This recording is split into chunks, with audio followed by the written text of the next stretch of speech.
भारत के लोग कमाल के हैं भाई साहब। भारत के लोगों में अलग तरह का कमाल है। ऐसा कमाल है कि अपने ऊपर हुए हर जुल्म को कुछ ही हफ्तों और महीनों में भूलने का टैलेंट है। और उससे बड़ा टैलेंट भाजपा के पास है। हाथ खून में रंगे हों और हाथ में चाकू भी हो, बगल में लाश पड़ी भी हो, और भाजपा 1 घंटे के बाद वहीं खड़े खड़े अगर दुनिया से बोलेगी कि ये मेरे हाथ में चाकू नहीं है, ये मेरे हाथ में जो खून है ये खून नहीं है, ये लाश है ये लाश नहीं है, ये जो लाशें नदियों में बही है ये पत्थर है, ये लाश नहीं है ये कूड़ा है, तो जनता मान लेती है। इसी वजह से आज खुलेआम सरकार के द्वारा जो झूठ बोला जा रहा है उसको खामोशी से लोग सुनकर मज़े ले रहे हैं, या ये समझिए कि उन पर फ़र्क नहीं पड़ रहा है। लेकिन क्यों नहीं पड़ रहा है ये सोचने और समझने की बात है। अब आपको बता दूं कि संसद में खड़े होकर माननीय हमारे और आपके सीएम साहब और माननीय योगी आदित्यनाथ जी ने, जैसे हमने सुना है कि योगी कभी झूठ नहीं बोलते और योगी के मुंह से कभी हिंसक बात नहीं होती, खासकर झूठ तो वो बोलते ही नहीं हैं, लेकिन ये न जाने कैसे योगी हैं जो सामने की बात को ही पलट दिया है। सलाम नमस्ते सत श्री अकाल, मैं हूं रज़ा और आप देख रहे हैं रज़ाग्राफी। माननीय योगी आदित्यनाथ जी ने पूरी भरी संसद में, बल्कि पूरे भारतवासियों के सामने, जो भारतवासी मारे गए, जो कोरोना काल में बेचारे मारे गए, उन सब की खिल्ली उड़ाई है। उनकी मौत का एक मजाक नहीं तो क्या है कि उन्होंने अपनी पीठ थपथपाई है।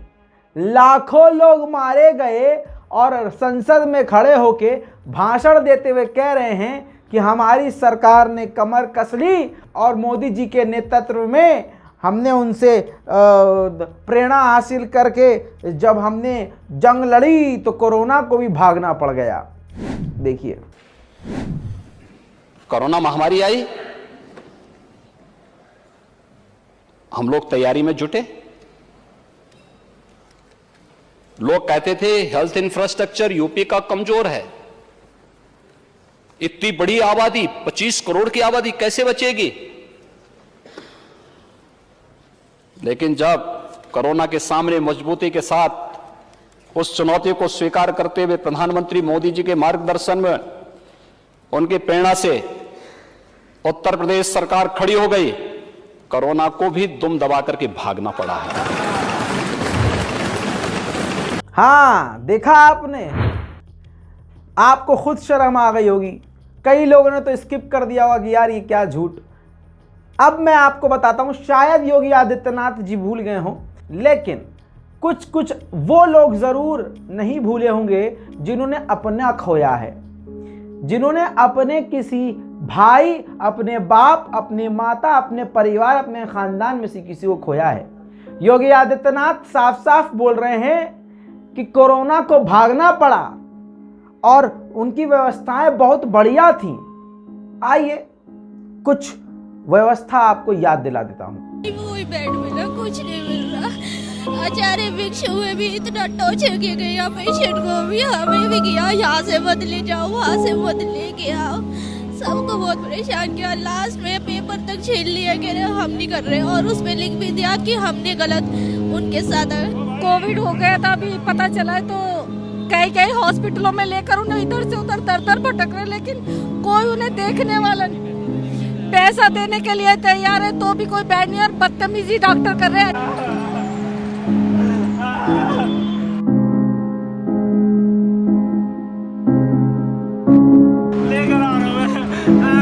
Where a son begs for his father's body to be taken to the crematorium for his last rites. 4,70,000 रुपए जमा कर चुकी हूँ और इन लोग को पता भी नहीं है कि मेरे पापा का कौन सा टेस्ट हुआ है, कौन सा नहीं हुआ है। यहाँ पे आज सुबह से 2 बार ऑक्सीजन पूरा खत्म हो चुका है। ऊपर लोग हैं जिनका ऑक्सीजन सिंगल डिजिट में, मेरे पापा का ऑक्सीजन 6 पे था। यहाँ पे वो हैंड वाले पंप यूज कर रहे हैं, एक दिन का 40,000 लेकर।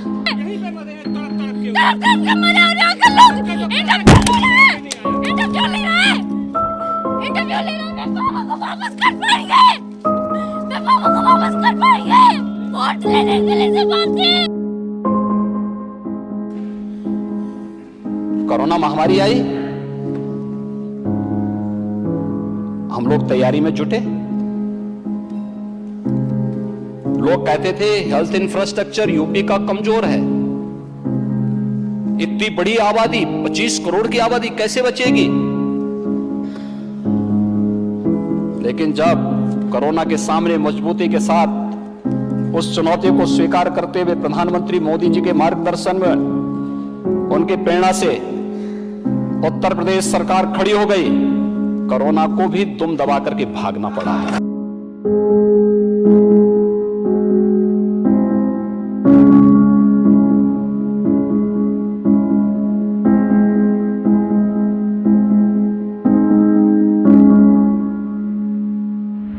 उम्मीद करता हूं थोड़ी सी आंख आपकी खुली होगी। एक तो झूठ बोलो, बार बार झूठ बोलो, सोमवार बोलो। मोदी जी का ये फॉर्मूला मोदी जी के सारे नेता इस्तेमाल कर रहे हैं। नहीं, मोदी जी का है भाई। झूठ बोलो, बार बार झूठ बोलो, जो भी बोल सकते हैं सब झूठ बोलो, जहां भी बोल सकते हैं झूठ बोलो, जितनी बार बोल सकते हैं झूठ बोलो, किसी भी विषय पर बोलो तो सिर्फ और सिर्फ झूठ बोलो। अब इनके पास दो ही हथियार हैं, झूठ बोलो, झूठ बोलो, झूठ बोलो, फिर उसके बाद मुसलमान के खिलाफ बोलो, मुसलमान के खिलाफ बोलो। अब हिंदुत्व का अलग चेहरा सामने आ रहा है। अगर आप हिंदू हैं, और सच्चे हिंदू आप तभी माने जाएंगे जब आप मुसलमान को गाली बकेंगे, भगवान श्री राम का नाम लेके आप किसी मुसलमान की गर्दन उतार देंगे, या भगवान श्री राम का नारा लगा के आप मस्जिद के आगे जाकर कुत्ते और सूअर की तरह चीखेंगे, हथियारों को हवा में लहराएंगे। अब उसके अलावा हिंदुत्व आगे बढ़ गया है। अब यह हो गया है कि अब अपने हिंदुत्व के फेस्टिवल में मुसलमानों का अपमान करना हिंदुत्व कहलाएगा। कर्नाटका में पिछले महीने कोटगू नाम का एक उनका कार्यक्रम हुआ, उनका सांस्कृतिक और धार्मिक त्यौहार बताया जाता है। आज से पहले ये नहीं होता था, लेकिन अब बीजेपी के राज में ये हो रहा है, क्योंकि ये राम राज्य है। हिजाब का विरोध करते करते इतना गिर गए ये लोग कि अब अपने उस कोटगू में ये गंदी चीज़ें करने लगे। गंदे लौंडे हिंदुत्व के जो ठेकेदार हैं, जिनका खुद घर ठीक नहीं होगा, जिनके घर में खुद उथल पुथल होगी, वो बुर्का पहन के उस प्रोग्राम में, उस फेस्टिवल में शामिल हुए और बुर्के का अलग तरीके से अपमान करना शुरू किया। सर पे टोपी लगा के उस अपनी जो धार्मिक रैली है उसके अंदर टोपी लगा के मुसलमान का भेष डालकर नाचते और गाते और अपमान करते नजर आए।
देखा दोस्तों आपने, तो ये है मुसलमानों का आज भारत में हाल। मुसलमान खामोश रहा, जिसका नतीजा अब ये है। और दुख की बात यह है कि असली जेन्युइन हिंदू खामोश है। इस वजह से जो फर्जी हिंदू हैं, ये नकली हिंदू हैं, वो हिंदुत्व को खुद ही बदनाम कर रहे हैं। उनको लगता है कि ऐसा काम करके इस्लाम को बदनाम कर देंगे। नहीं, असल में ये है कि वो अपने हिंदुत्व, अपने पवित्र देवी देवता और अपने पवित्र धर्म को बदनाम कर रहे हैं, कोई और बदनाम नहीं कर रहा है।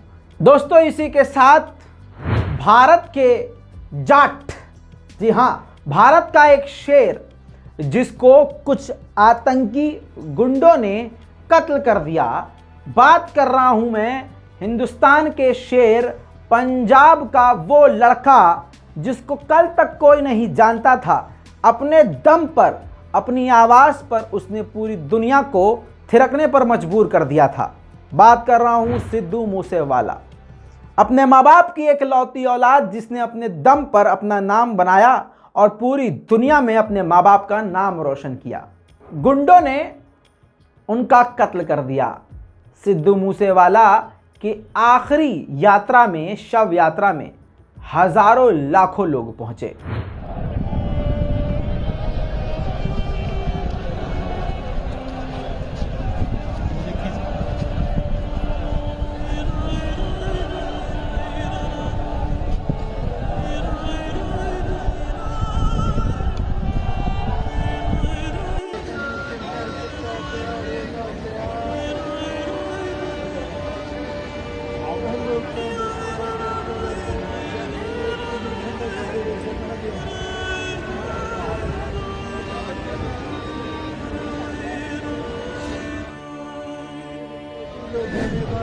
वैसे आपको बता दूं, बूढ़ा बाप अपने कंधे पर कुछ भी उठा सकता है, लेकिन सबसे भारी बोझ जवान लाश का बोझ होता है।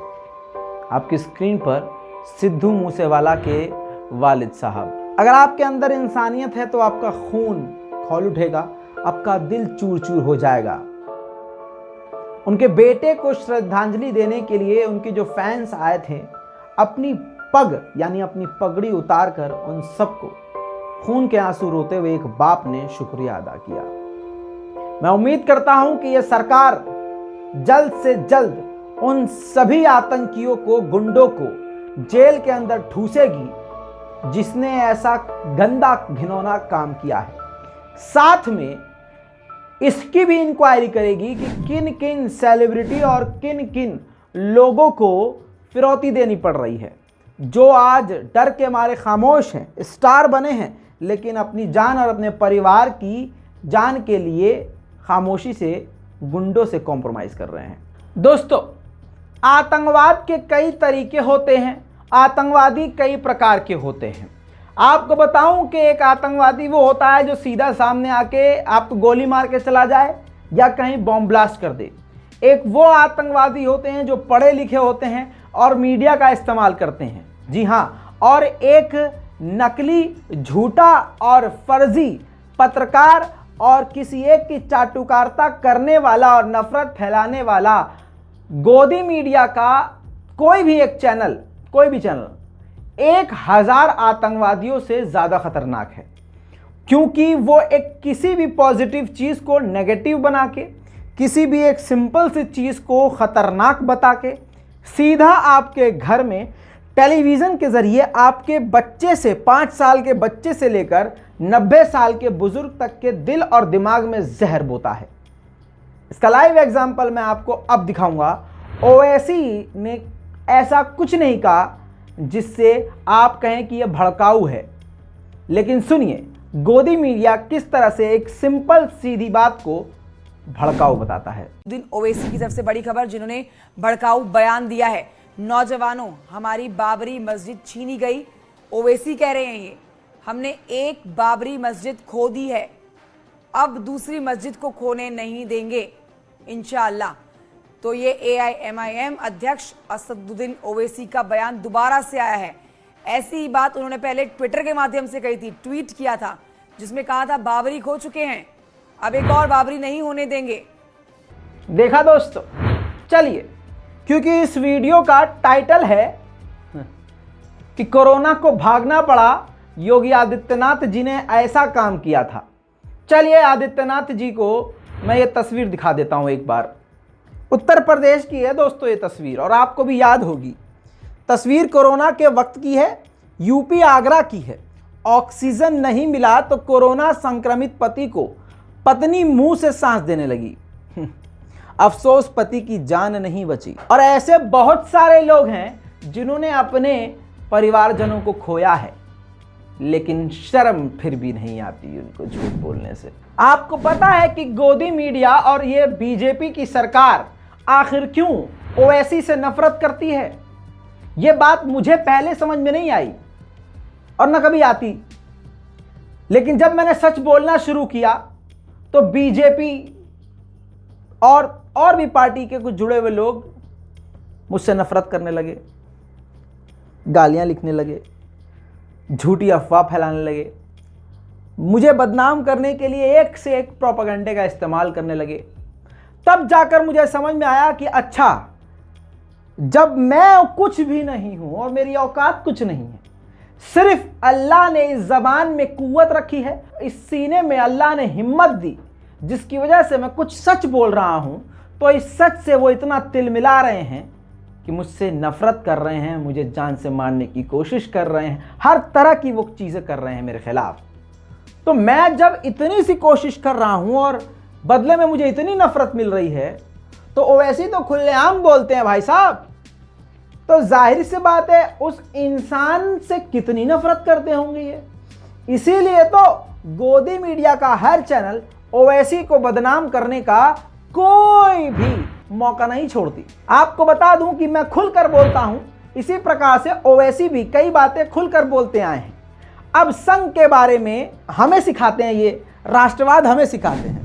जूता उठा के इनके मुंह पे ना मारे, क्योंकि हमारे बाप दादाओं ने अंग्रेजों से माफी नहीं मांगी थी, तुम्हारे बाप दादा ने मांगी थी। अफसोस उसी को पूजने वाले खुद आज के भारत के प्रधानमंत्री हैं। अच्छा, मैं क्या बोलूं, आप ओवैसी का ये बयान सुनिए और आपको जवाब मिल जाएगा। बीजेपी से अपील कर रहे हैं कि ये आप नेशनलिज्म का, भारत से मोहब्बत का दर्स हमको मत दो। आप, हम वो लोग हैं जो हमारे बुजुर्ग जेल में थे, एक खत भी हमारे बुजुर्गों ने अंग्रेजों से माफी का नहीं लिखा। क्या अल्लामा फजले खैराबादी ने काला पानी की सजा में को अंग्रेजों को खत लिखा? फांसी पर चढ़ गए मोदी जी, अंग्रेजों के खिलाफ माफी नहीं मांगी, पेंशन नहीं लिया अंग्रेजों के खिलाफ, अंग्रेजों से अंग्रेज का घर नहीं लिए। हमने कहा यही हमारा भारत, हमारा घर है, लड़ेंगे, अंग्रेजों को भगाएंगे या फिर अपनी जान को कुर्बान कर देंगे। और जिस शख्स का तुम जश्न मना रहे हो, क्या उसका नाम महात्मा गांधी के कपूर इंक्वायरी कमीशन में नहीं आया, जो महात्मा गांधी के कत्ल में कॉन्स्पिरेटर है? सोचो, अगर गांधी से मोहब्बत है तो जबान पर गोडसे और गांधी के कातिलों का नाम नहीं आया। खैर, आगे बढ़ते हैं। दोस्तों, हार्दिक पटेल को आप जानते होंगे, कुछ दिन पहले मैंने आपको इनकी रिपोर्ट दिखाई थी और इनका रेजिग्नेशन कांग्रेस में से दिखाया था, पढ़वाया था, जिसमें योगी आदित्यनाथ और बीजेपी की जमकर तारीफ करते हुए इन्होंने बहुत सारी बातें लिखी थी, जिस पर मैंने आपको बताया था कि रेजिग्नेशन लेटर में जिस प्रकार से मोदी और योगी और भाजपा की तारीफ की गई है, ऐसा लग रहा है कि पीएम आवास से इनको ईमेल आया है और वही इन्होंने कॉपी पेस्ट कर दिया है। खैर, और मैंने तभी कह दिया था कि ये बीजेपी के लफ्ज़ हैं और ये बीजेपी में ही जाएंगे। बात सही साबित हो गई है। तो अब हार्दिक पटेल ने 2 जून को ऑफिशियल तौर से बीजेपी ज्वाइन करने के लिए ऐलान कर दिया है। अब इस बात पे समझ लीजिए, जो डर गया वो बीजेपी में गया। बाबूजी डर गए हैं, क्योंकि बताया जाता है कि इनकी अतरंगी सीढ़ियां बीजेपी वालों के पास मौजूद हैं। अब हार्दिक पटेल बीजेपी में तो शामिल हो रहे हैं, लेकिन बीजेपी में शामिल होने से पहले भारतवासियों को एक एक जूता हार्दिक पटेल को जरूर मारना चाहिए। नहीं, रुकिए, ये कोई मैं विवादित बात नहीं बोल रहा हूं। हार्दिक पटेल साहब का ही ये देखिए ट्वीट, जनता द्वारा चुने गए प्रतिनिधि जनता से द्रोह कर अपने स्वार्थ के लिए पार्टी बदलते हैं, तब ऐसे स्वार्थी नेताओं को चौराहे पर खड़ा करके चप्पलों से पीटना चाहिए। लाई चप्पल ले भाई, ला ला ला ला। मार साले का खोपड़ी तोड़ साले। अबे रुक, सुनता, क्या कर रहा है? अबे अब सरकार और उत्तर प्रदेश पुलिस के द्वारा देश भर में सरकारी एजेंसियां मुसलमान, इस्लाम और प्रॉफेट मोहम्मद के लिए खुद सरकारी एजेंडा चला रही हैं। अब इस बात से समझिए कि हमारे हुजूर पाक सल्लल्लाहु अलैहि वसल्लम की शान में गुस्ताखी खुलेआम नेशनल टीवी पर की जा चुकी है, भाजपा के द्वारा करवाई जा चुकी है। योगी जी, मोदी जी खामोश रहे, अमित शाह जी का इस पर कोई बयान नहीं, ना हमें उनसे उम्मीद है। दूसरी तरफ अभी तक वो नुपुर शर्मा गिरफ्तार नहीं हुई है। देश भर से दर्जनों एफआईआर हो चुकी हैं, लेकिन कोई भी गिरफ्तारी उनकी नहीं हुई है। दूसरी तरफ आपको बता दूं, उनकी गिरफ्तारी की आवाज़ उठाने वाले आपकी स्क्रीन पर देखिए, और ये बात बहुत इंपॉर्टेंट है। इसी खबर से आपको पता चलेगा कि भारत के मुसलमानों का हाल क्या है। आजमगढ़ पुलिस ने हजरत मोहम्मद सल्लल्लाहु अलैहि वसल्लम की टिप्पणी करने वाली नेता के खिलाफ कार्रवाई की मांग करने वाले पर शिबली कॉलेज के छात्र संघ अध्यक्ष अब्दुल रहमान को गिरफ्तार करके जेल भेज दिया। नहीं समझे ना आप? यानी इस शख्स ने हुजूर पाक की शान में जिसने गुस्ताखी करी उसकी गिरफ्तारी की मांग करी, बजाय उसको गिरफ्तार करने के इन्हीं को गिरफ्तार करके जेल डाल दिया। लेकिन गनीमत यह है कि कुछ घंटों के बाद, प्रताड़ना के बाद छोड़ दिया गया, इनको रिहाई मिल गई। लेकिन इससे एक बात तो क्लियर हो गई कि मुसलमानों के साथ क्या रवैया अपना रही है उत्तर प्रदेश की सरकार हो या दिल्ली की सरकार हो, और खासकर ये बीजेपी और उसकी पुलिस हो। बाकी हार्दिक पटेल का तो आपने सुन ही लिया है।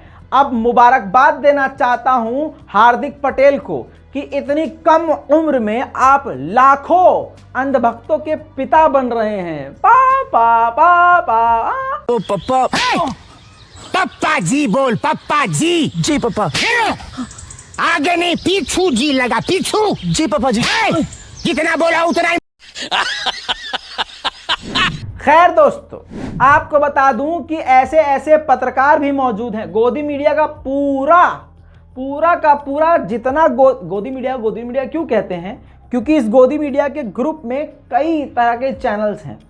उन चैनल्स में काम करने वाले पत्रकार हों, ग्राउंड रिपोर्टर हों, राइटर हों, डायरेक्टर हों, सब बीजेपी के समर्थक हैं। आपकी स्क्रीन पर देखिए, नाम छुपा दिया गया है। और जो राकेश टिकैत के ऊपर स्याही फेंकी गई थी, उसको शेयर करते हुए एक पत्रकार ने लिखा, बक्कल उतार दिया, मैं घंघोर निंदा करता हूं। बीजेपी की इस सोच वाले पत्रकार को देखने के बाद एक बात क्लियर हो गई है। हालांकि इन पत्रकार को मैं भी अच्छे से जानता हूं। हमारे साथ में रहने वाला, हमारे साथ काम करने वाला, हमारे पड़ोस में रहने वाला कब संगी दिमाग का निकल जाए और कब वो जहर उगल के आपको डस ले, नहीं पता। ये है हाल भाजपा के राज में पढ़े लिखे इंसानों का भी। जाहिल को तो छोड़ ही दीजिए फिर। अब 130 करोड़ देशवासियों के लिए बाबा जी का ठुल्लू आ गया है। स्क्रीन पर देखिए, लोग अपनी ऐसी तैसी कराएं, मोदी अच्छा काम कर रहे हैं। जी हां, रामदेव जी ने कह दिया है, समझ रहे हैं? अपना काम बनता, गांव पर आए जनता। गरीब किसान ये कह रहे थे, हमारे लिए कानून बनाइए, सरकार ने उनके लिए छोड़ो। उनके खिलाफ कानून बना दिया गौ माता के लिए। हाँ, गौ माता के लिए। कमाल की बात यह, कानून इस प्रकार है, न्यूज़ 24 का सोर्स लगा रहा हूं, देख सकते हैं और पढ़ भी सकते हैं। कानून यह है कि अगर गाय दूध देना बंद कर देगी तो आप उसको बाहर छोड़ नहीं सकते, खुले में छोड़ नहीं सकते, आप बेच नहीं सकते, कुछ नहीं कर सकते। पालना तब भी पड़ेगा गौ माता को, वरना जेल हो जाएगी आपको। हाँ, अब मैंने 1 साल पहले भी एक ऑफर रखा था, सुझाव माननीय योगी आदित्यनाथ जी को। मैं हाथ जोड़कर निवेदन करता हूं, अपने सभी बीजेपी की आईटी सेल वालों के यहाँ उनकी तनख्वाह के बदले एक एक गौ माता भेज दी जाए। बीजेपी के सपोर्टर और समर्थक और वोटरों के हर घर में एक एक गाय दे दी जाए। माता की कसम, फिर कोई भी गाय सड़क पर नहीं आवारा घूमेगी, कोई गौ माता परेशान नहीं होगी, और ये काम आप आज ही से शुरू कर दीजिए। चलिए अब आते हैं वापस मेन मुद्दे पर, क्योंकि मुसलमानों के लिए कोई बोल नहीं रहा, जो बोल रहा है उसकी कोई सुन नहीं रहा, या आप लोग उनको सपोर्ट नहीं करते। फिर आप लोग कहते हैं कि कोई हमारा चैनल होना चाहिए जो हमारे मन की बात, हमारे दिल की बात और हमारे हक की बात करे।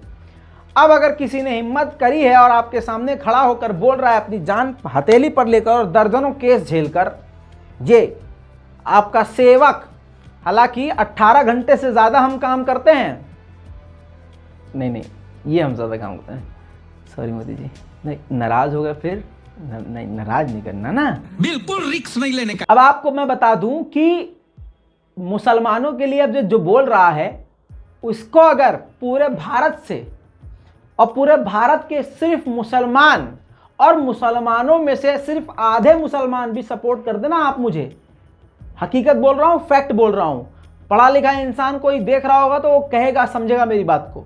अगर आप लोगों में से इस भारत की सरजमीन में से सिर्फ भारत के आधे मुसलमान रजाग्राफी को और मुझे सपोर्ट कर दें, हमारे चैनल को सपोर्ट कर दें, तो भाई साहब आपके टीवी पर आने लगेंगे हम। क्योंकि टीम पूरी तैयार है, लेकिन आपकी दुआ और आपके साथ की कमी है। खैर, अब मैं आपको बताता हूं कि किस प्रकार से कर्नाटक में हिंदू संगठन ने, आप एक मस्जिद की बात कर रहे हो, मैं बताता हूं 1852 मस्जिदों की लिस्ट जारी करी है। स्क्रीन पर देखिए, 1852 मस्जिदें हैं जिसको तोड़ने के लिए उन्होंने पूरी लिस्ट बनाई है, और ये लिस्ट आपकी स्क्रीन पर इसलिए लगा रहा हूं, वो भी फुल स्क्रीन पर, ताकि आप पॉज करके वीडियो को स्क्रीनशॉट उसका लेके जूम करके पढ़ लें। क्योंकि 1800 से ज़्यादा मस्जिदों के नाम मैं आपको बता नहीं सकता, यहाँ दिखा रहा हूँ, जिसमें आप एड्रेस भी देखेंगे, लोकेशन भी देखेंगे, बेंगलोर, कर्नाटक, आसाम, हर जगह की मस्जिदें इसमें शामिल हैं। 1800 से ज़्यादा मस्जिदें तोड़ने का संघियों का प्लान है, और मुसलमान कहता है यार छोड़ो हमारा क्या भाई। मुसलमान सोचता है सिर्फ 5 टाइम नमाज पढ़ के यहाँ पर अगर निशान पड़ जाएगा, हाथ में तस्बीह होगी, सर पे टोपी होगी, तो लोग हमको अल्लाह वाला समझेंगे और अल्लाह भी खुश। नहीं ना, मुसलमान के ईमान का जुज, मुसलमान की जान बचाना, इंसानियत की जान बचाना और इस्लाम मजहब को बचाना, इस्लाम पे आंच आए तो अपनी ज़बान का, अपनी ताकत का इस्तेमाल करके इस्लाम को बचाना, यह है इस्लाम का जुज। सिर्फ 5 टाइम की नमाज पढ़ के, नमाज वाजिब है, बेशक वाजिब है, लेकिन आप ये बताइए, आपकी मस्जिद, अल्लाह की मस्जिद, अल्लाह का घर तोड़ा जा रहा हो और आप अपनी मोहल्ले की मस्जिद में 5 टाइम की नमाज पढ़ रहे हो, आप दिन भर नमाज पढ़ रहे हो, क्या वो सही है? अपने ईमान से पूछिए, अपने दिल से पूछिए। खैर, अब हद ये हो गई है, मुसलमानों के खिलाफ इतनी नफरत फैलाई जा चुकी है कि अब अगर खाली जगह पर भी, गार्डन, बगीचे के एरिया में अगर कोने में एक मुसलमान नमाज का वक्त देखते हुए नमाज पढ़ने लगता है तो हिंदुत्व खतरे में आ जाता है, चरमराने लगता है, संगियों का पैजामा पीछे से फट जाता है और मुंह से गू निकलने लगता है। ये कौन से धर्म के मानने वाले हो कि दूसरे धर्म की पूजा पाठ और नमाज देख के तुम्हारा धर्म खतरे में पड़ जाता है भाई। लेकिन आपको बता दूं, उत्तर प्रदेश की एक फोटो वायरल हुई, एक वीडियो, जिसमें एक मुसलमान गार्डन में नमाज पढ़ रहा था, जिसके खिलाफ जांच के आदेश दे दिए गए कि यहाँ पर नमाज क्यों पढ़। एकदम अलग लेवल की नफरत है, सरकारी नफरत मुसलमानों के खिलाफ। अब आपको बता दूं कि भारत के मुसलमान तो बोल नहीं रहे और हमें लगता है कोई देख नहीं रहा, तो पहली बात तो अल्लाह देख रहा है, दूसरी बात ये याद रखना दुनिया भी देख रही है। अरब मीडिया में ये खबर आ चुकी है और अरब मीडिया में चारों तरफ खबर फैल चुकी है। वीडियो समेत देखिए, इस वीडियो रिपोर्ट में पूरी वारदात का जिक्र किया गया है। जी हाँ, अरब का ये चैनल है और दर्जनों जगह अरब देशों में ये खबर आ चुकी है। मेरा तो ये कहना है अरब देशों से कि आप अपने देश में ऐसे नॉन मुस्लिम लोगों को बुलाए ही ना, और इवन आप सीधा सीधा अपने ही लोगों को, जब ये सिर्फ अपने लोगों के लिए चीख रहे हैं कि सिर्फ हिंदुओं को नौकरी दो, तो आपके अंदर गैरत होनी चाहिए। आप बेगैरती पे क्यों उतारो भाई? आपको अपने ही मुसलमान भाइयों को लेना चाहिए। खैर, हमारा मजहब हमको ये नहीं सिखाता है, भेदभाव करना हमारे यहाँ सिखाया नहीं गया है, समझ रहे हैं। लेकिन फिर भी ईंट का जवाब जब तक पत्थर से नहीं दिया जाएगा, संघियों के भेजे में फंसा हुआ गोबर बाहर निकलेगा नहीं। जो कल तक लानती बीजेपी के अंदर थे मुसलमान, बड़े बड़े नेता थे, बहुत बड़े बड़े नेता, मुख्तार अब्बास नकवी की बात कर लेते हैं। बीजेपी को बहुत चाटा इन्होंने रखे। अब बीजेपी को मुसलमान चेहरे की जरूरत ही नहीं है, क्योंकि नफरत इतनी फैला दी है कि अब मुसलमान की जरूरत ही नहीं है। अब तो संघियों और हिंदुओं को यह लगेगा कि अरे बीजेपी में मुसलमान है कैसे, इसका मतलब बीजेपी खुद झूठी मक्कार है। खुद ही इतनी नफरत उन्होंने फैलाई है। अब मुख्तार अब्बास नकवी जो कल तक बीजेपी का गुणगान किया करते थे, आपको बता दूं राज्यसभा चुनाव की लिस्ट में इनका नाम नहीं है, और अंदरूनी खबर यह आ रही है कि अब बीजेपी को इनकी जरूरत ही नहीं है। अले ले ले ले, अब तुम बोलो बाबू, तुम तो बोलते दिताओ।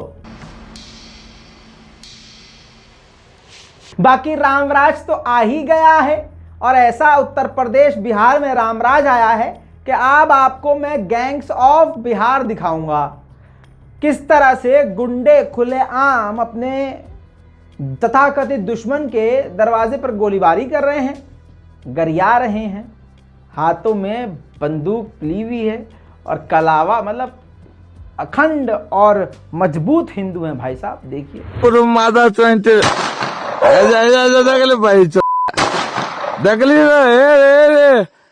हमें बागो सिंह रतनपुर, कुख्यात अपराधी बागो सिंह रतनपुर। बैकग्राउंड देखो, बैकग्राउंड तुरंत इसका गेट है, ऐसा तुरंत बागुल बाचियो रतनपुर है, सोरबा तोरा माइक अरे बाई अब एक और बात सुनिए, न खुदा मिला न विसाले सनम, न इधर के हुए न उधर के रहे हम। ये बैठ गया है शेर एकदम सटीक जितेंद्र नारायण गोबर सिंह त्यागी के ऊपर। जी हाँ, उर्फ वसीम रिजवी। मंदिर के बाहर कल जो मैंने आपको बताया था, तस्वीर आ गई है, लेटा हुआ है। देखिए, न घर के रहे न घाट के। कुत्ता तो हम कह ही नहीं सकते, क्योंकि कुत्ता फिर भी पाक हो सकता है। ये वो शय है जो नजिस पैदा होती है, नजिस जिंदा रहती है और नजिस ही मारी जाती है। उत्तर प्रदेश का एक और हाल दिखाना चाहते हैं। 3 साल का कोर्स 6 साल में पूरा नहीं हो रहा है। बाकी आप जानते ही हैं, बड़ी मुश्किल से पेपर होता है, बहुत मुश्किल से, और पेपर होने वाला होता है तो क्वेश्चन पेपर लीक हो जाता है। अगर क्वेश्चन पेपर लीक नहीं होता, एग्ज़ाम हो जाता है तो रिजल्टवा ही नहीं आता है, और अगर रिजल्टवा आता है और इंटरव्यू होने लगता है और जब काउंसलिंग होने लगती है तो पता चलता है कि सीटियाँ ही पहले बिक गई है 20-20, 25-25 लाख रुपए में। तो ये सब क्रोनोलॉजी आपको समझनी होगी। बाकी देखिए छात्रा और छात्र का क्या हाल है। एक बार डिग्री के लिए दौड़ो, एक बार रिजल्ट एग्जाम देने के लिए दौड़ो, रिजल्ट के लिए दौड़ो, फिर नौकरी के लिए दौड़ो। मगर यही सरकार जो कहती है मेरे पास कोई वर्ड नहीं निकल रहा। सरकार सोए हुआ था, आज बोल रहे हैं कि गवर्नर जो है वो केंद्र सरकार का है, वो स्टेट गवर्नमेंट कुछ नहीं कर सकता। स्टेट गवर्नमेंट भी तो कुछ कर। आप लोग जो है संसदीय जाति जनगणना करवाने के लिए आज के दैनिक भास्कर में आया, आप लेटर लिखे विजय कुमार चौधरी संसदीय कार्य संभालते हैं। जब आप लेटर निकाल सकते हैं तो फिर हम लोग पढ़ाई लिखाई पे क्यों ध्यान नहीं देते हैं। खैर, अब आपको एक सलाह देते हैं, अपने बच्चों को जरूर इस गर्मियों में चिड़ियाघर घुमाइएगा, ताकि उनको पता चले कि गधा और शेर में फर्क क्या होता है। 8 साल हो गए मोदी जी को और उनकी सरकार को, जबरदस्त काम किया है, अचीवमेंट जबरदस्त है। गोदी मीडिया में कंपटीशन था कि कौन ज्यादा अच्छा काम मोदी जी का दिखाएगा, लेकिन औकात किसी ने नहीं दिखाई। मैं बताता हूं, 8 साल बोलकर दिल दहला दिया। 8 बजे रात को आकर नोट बंद करने का भौएं चढ़ाकर फुल टशनबाजी में ऐलान करके डीमोनेटाइजेशन के नाम पर जो क्रांति, फर्जी क्रांति लाने की कोशिश की गई वो ठप हो गई। पहले से ज्यादा 2 गुना नकली नोट मार्केट में आ गए। पहला फेल्यूर, जीएसटी का नाम पर जो नौटंकी की गई उससे बिजनेस ठप हो गया। दूसरा फेल्यूर, 8 साल में 8 लाख भारतीयों ने भारत की नागरिकता छोड़कर विदेश जाकर बस गए हैं। गिन रहे हो ना? हाँ। भारत की आधी से ज्यादा सरकारी कंपनियां बिक चुकी हैं। आधे से ज्यादा लोग सरकारी कंपनी में काम करते करते प्राइवेट हो गए हैं। अजी क्या बताऊं आपको, समझदार तो आप भी हो। अपने आप से पूछो, आपके घर में कितने लोगों की सरकारी नौकरी लग गई है? थोड़ा सा ऐसा मन में आ रहा है ना कि भाई ये क्या पूछ दे, दिल कर रहा मुंह पे थप्पड़ मार ले अपने। हाँ मारिए। मेरे को जानता नहीं है ये। बहरहाल अभी तक के लिए इतना ही। जल्द लौटेंगे और भी बड़ी जानकारियों के साथ। आपको अगर ये सुबह 10:30 बजे का मेन प्राइम टाइम रोज चाहिए तो नीचे कमेंट कीजिए। एक दिन गैप करके आपको चाहिए तो वो कमेंट कीजिए, क्योंकि लोगों को दिक्कत होती है, रजा भाई इतनी लंबी वीडियो। मेरी जान, मेरे बच्चे, मेरा सोना, मेरा बाबू, हम एक ही रिपोर्ट के अंदर पूरे भारत की सारी खबरें एकदम डाल देते हैं, एकदम भर देते हैं। वरना इसी प्राइम टाइम में इतनी खबरें होती हैं कि दिन भर हर 1 घंटे के बाद भी हम खबर डालेंगे ना तो हमारा चैनल बहुत बढ़िया चलेगा। लेकिन हमें चैनल नहीं चलाना है बाबूजी, हमें आपको जानकारी ज्यादा से ज्यादा देनी है, सच्चाई ज्यादा से ज्यादा आपको बतानी है। 18 घंटे से नहीं यार, ये 18 घंटे से ज्यादा काम करते हैं भाई साहब हम, फिर भी समझ में नहीं आ रहा था मैं। नहीं, मैं मजाक कर रहा हूँ मोदी जी, आपसे काम नहीं करते हम तो मजाक कर रहे थे। सॉरी। चलिए, जय हिंद।